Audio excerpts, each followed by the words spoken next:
आताच ओळखलंस मला, फक्त स्पर्शाने.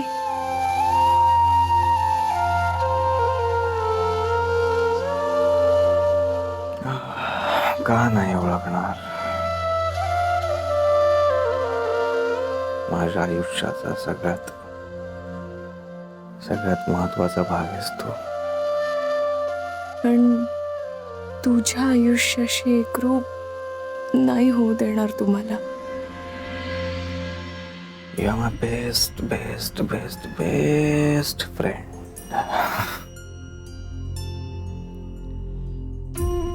आयुष्यात कधी वाटलंच नव्हतं माझं पहिलं प्रेम असं एकतर्फी असेल, तेही त्या मुलावर जो खरं तर कायद्याने माझा नवरा आहे, पण माझा होऊ शकत नाही.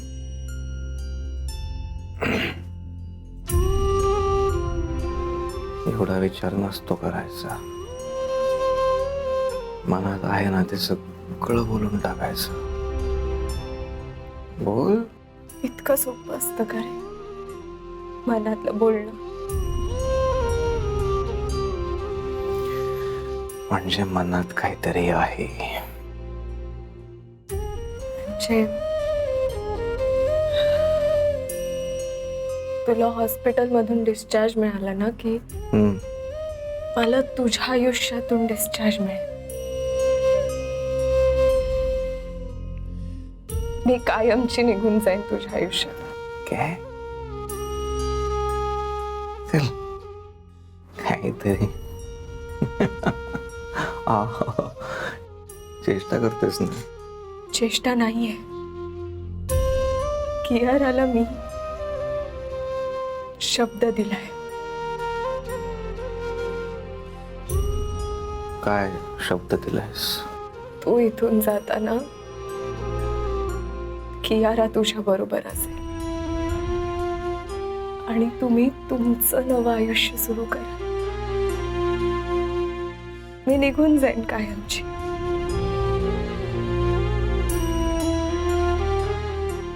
अमृता, अरे तुला तर आनंद व्हायला पाहिजे ना. या खोट्या लग्नातून मुक्ती मिळेल तुला. तुझ्या कियारा बरोबर तुमच्या दोघांचं नवं आयुष्य सुरू होईल. फायनली मी आणि क्यू एकत्र येणार.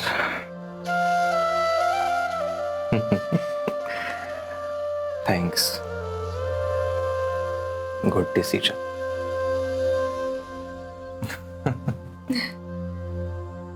आणि आहे पण मी आनंदी. दिसतोय ना मी हॅपी. इकडे बघ.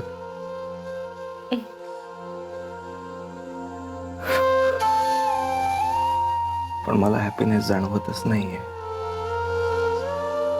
का ते कळत नाहीये मला. मी हॅपीच फील करत नाहीये. पण मग असं का, हा प्रश्न मी स्वतःला विचारला.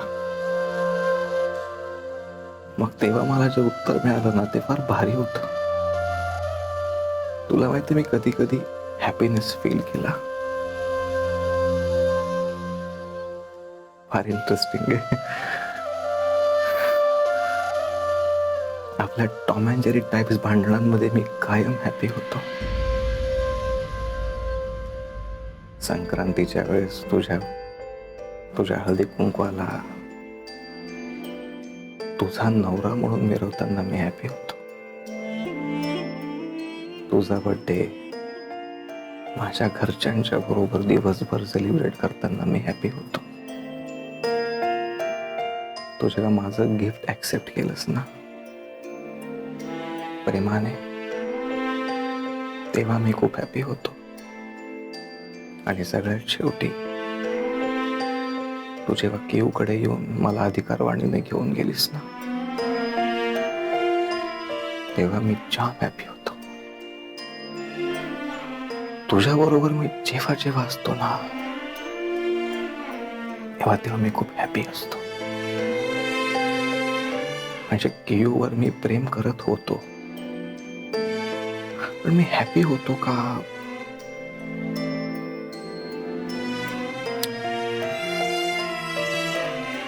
तुझ्याबरोबर असलो की मी हॅपी असतो. म्हणून मी ठरवलंय की मला कायम हॅपी राहायचं. आणि म्हणून मी माझं सगळं आयुष्य तुझ्या बरोबर जगणार आहे. मी हॅपी काय माहिती, कारण मला कळलंय की तू माझ्यावर खूप प्रेम करतेस, है ना? आणि आता तू पण हॅपी हो, कारण तुला माहिती आहे माझं पण तुझ्यावर खूप प्रेम आहे.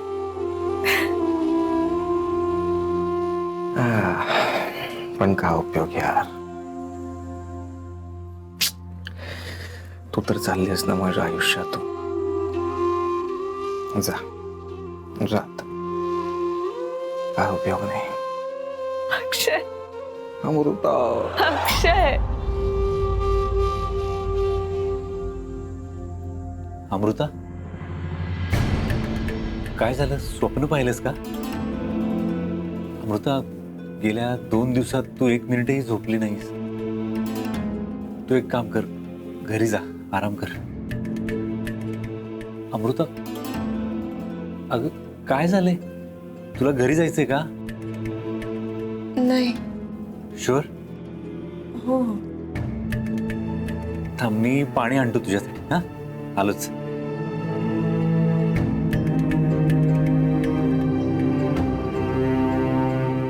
हे स्वप्न नसतं तर किती बरं झालं असतं.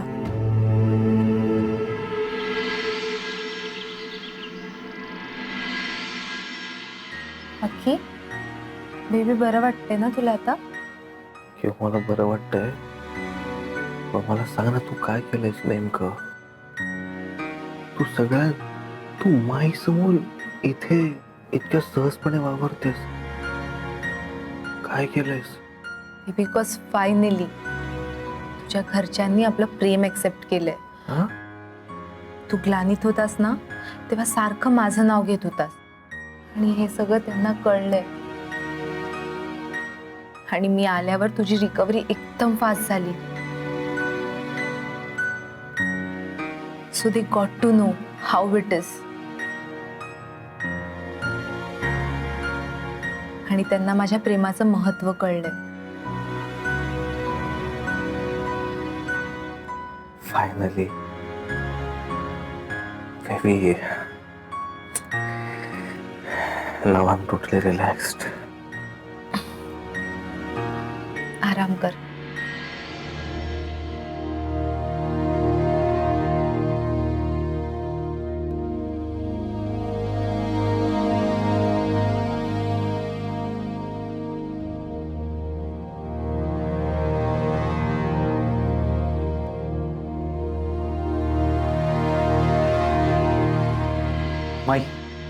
माई गुड न्यूज आहे. काय? माई डॉक्टरांनी सांगितलंय आपण अक्षयला घरी घेऊन जाऊ शकतो.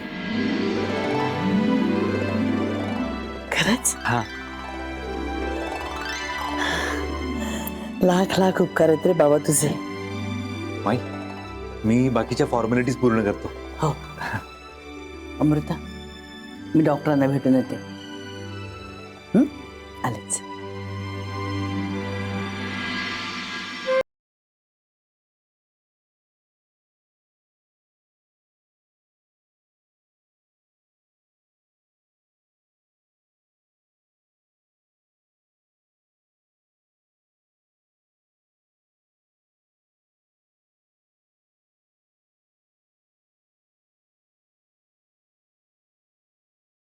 फायनली माझा अक्की बरा झालाय आता. याचा अर्थ कळतो ना तुला अमृता? फायनली मीच जिंकले. जा, घरी जाऊन सांग सगळ्यांना the queen is coming home. स्वागताची तयारी करा. ज्या घरातून मला हात धरून बाहेर काढलं होतं त्याच घरात मला मानानं आणावं लागेल. रेड कार्पेट वरून एंट्री होईल माझी. You cot it?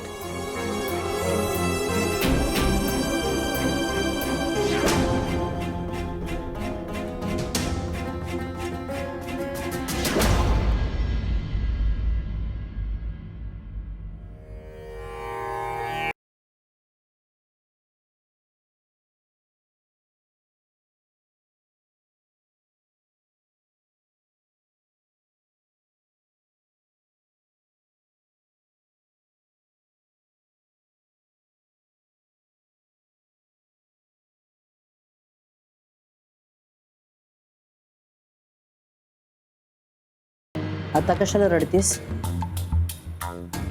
आधी मूर्खासारखं वागायचं. तुला असं वाटतं तू सगळं केल्याने सगळं काही व्यवस्थित होणार आहे, आणि अतिउत्साहाच्या भरात ना नाही त्या गोष्टी तिच्याकडे कबूल करून मोकळी झालीस. आई अहो, अक्षय मरणाशी झुंजत होता आणि डॉक्टरांनी पण सांगितलेलं की क्यूला बोलवून आणा, म्हणून मी गेले तिला आणायला. आणि तिने जी कोणती अट घातली ना मी केली मान्य. तिच्यासाठी ती वेळ बार्गेनिंगची होती, पण माझ्यासाठी अक्षयचा जीव महत्वाचा होता तेव्हा. प्लीज रागावू नका ना. जर त्या क्षणी मी हे केलं नसतं तर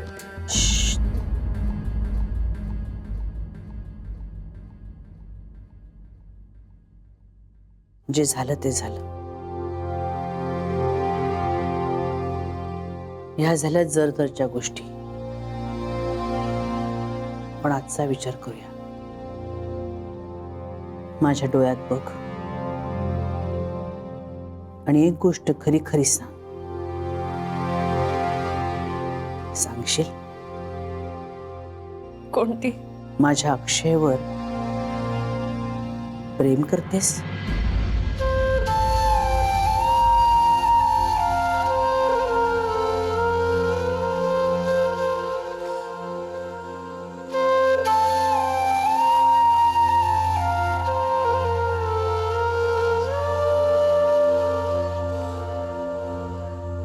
मला माहिती आहे लग्न तुला मान्य नव्हतं.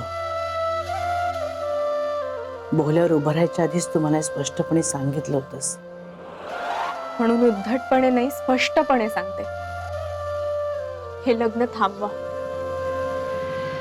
माई, मला हे लग्न करायचं नाहीये असं काकुळतीने सांगणारी अमृता आज मात्र न बोलता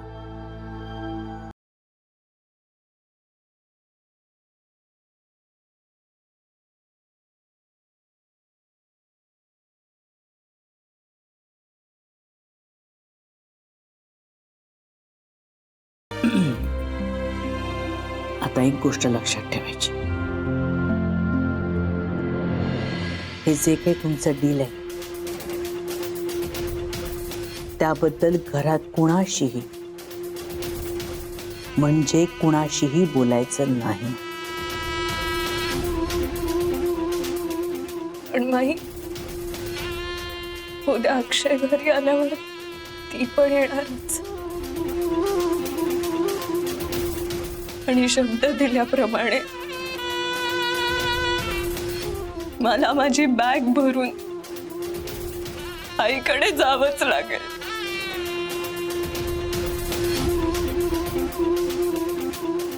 उद्या ना?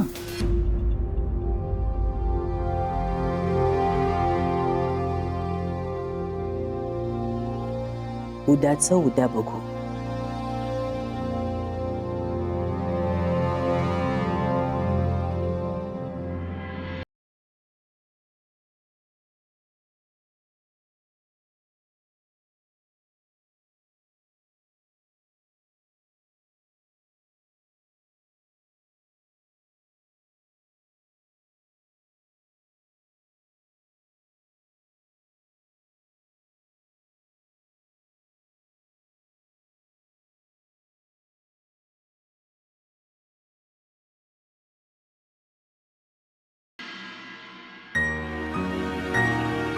नमस्कार आणि धन्यवाद भेट दिल्याबद्दल.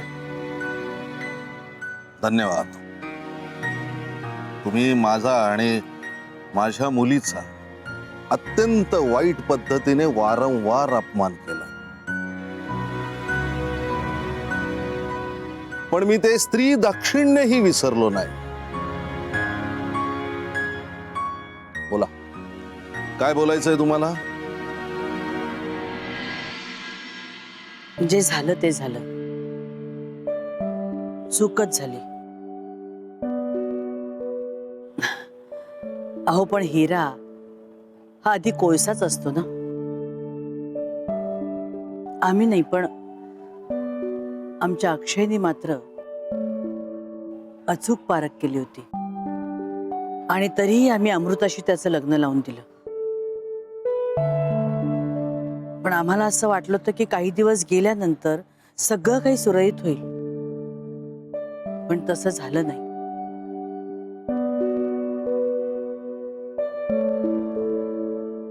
मला कळलंय की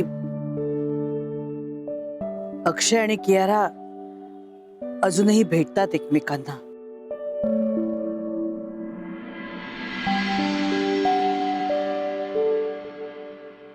आणि अजूनही त्या दोघांना एकमेकांबरोबर संसार करण्याची इच्छा आहे.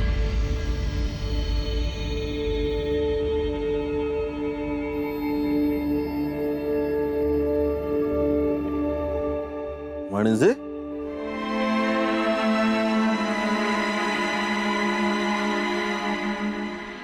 आता गोष्टी तुमच्या आणि आमच्या हाताबाहेर चालल्यात. तेव्हा मला असं वाटतं की आपण आपल्या निर्णयांचा, आपल्या वागण्याचा पुन्हा एकदा विचार करायला हवा. आता यापुढे आपण आपले हट्ट त्यांच्यावर लादायचे की त्यांच्या प्रेमापुढे झुकून त्यांचं ऐकायचं, हे आपण एकदा ठरवायला हवं.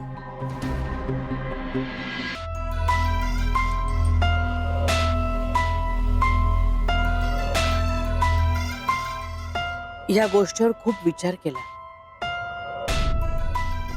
तेव्हा असं वाटलं की आपण त्यांच्या प्रेमाचा विचार करायला हवा. आपण एवढा विरोध करूनही ती दोघं मात्र त्यांच्या निर्णयावर ठाम आहेत. आणि कियाराचं तर मला खूपच कौतुक वाटलं.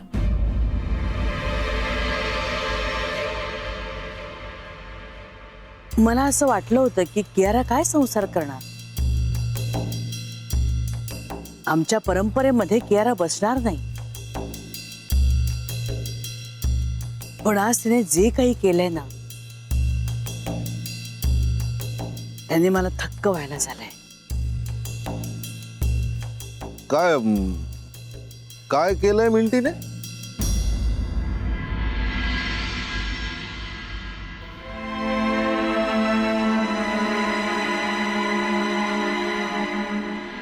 या अपघातामध्ये अक्षयच्या पायातली ताकद गेलीये.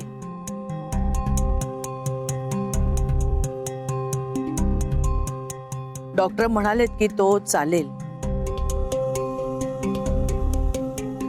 पण कधी चालेल नाही माहित. अशा वेळी दुसरी कोणी मुलगी असती ना तर अक्षयला सोडून निघून गेली असती, पण कियारा नाही. खरंच तिचं कौतुक करावं तेवढं कमी आहे. असं असूनही तिला अख्खं आयुष्य आमच्या अक्षय बरोबर काढायचं.